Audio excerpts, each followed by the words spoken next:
تحدثت عن خروج المرشح لورنس سامرز من هذا السباق لرئاسة الفيدرالي الأمريكي. برأيك ما الذي يعني ذلك لاستراتيجية الفيدرالي في وقت على ما يبدو أن الأسواق أخذتها بكثير من الإيجابية، وخصوصا أنه ربما فتحت المجال أكثر لجانيت يلن التي هي نائبة الرئيس الحالي رئيس الفيدرالي أن تكون ربما في المقدمة الآن؟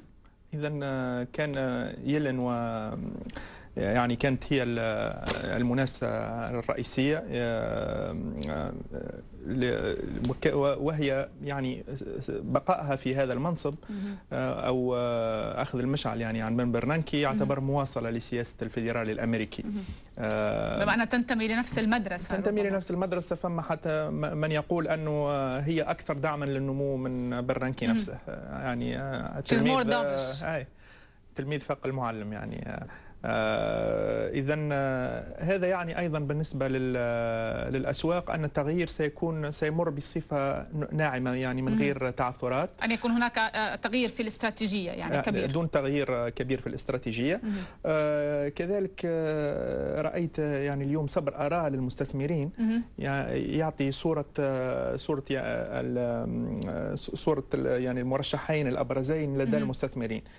يلن كان عنده 60% من الآراء الإيجابية، بينما سامرز 37%. يعني هناك تباين كبير، رغم أنه كان هو المرشح الرئيسي وهو المدعوم الأكبر كان من باراك أوباما. لكن يبدو أن الأعضاء الديمقراطيين في الكونغرس استغلوا فرصة انشغال أوباما بموضوع سوريا وأعلنوا أكثر من مرة بشكل علني، مما دفعه يعني إلى الانسحاب. نعم.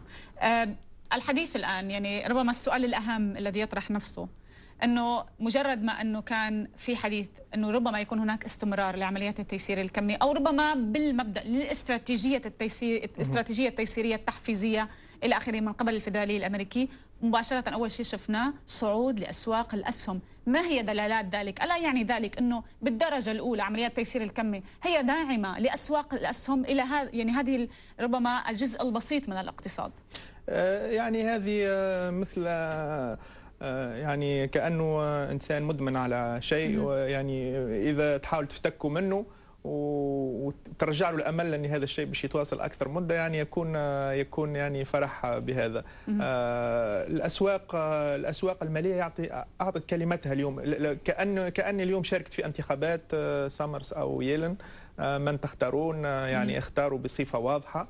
وأظن أنه يمكن من مصلحة الفيدرالي الأمريكي أن للتقليل من التذبذبات في الأسواق ولتكون التغيير في استراتيجية التغيير هذا السياسي يكون بصفة يعني سلسة، أن يعطي الأسواق يعني ما تريد، أو يعني تمرير والأسواق تريد التيسير الكمي هذا بشكل أكيد.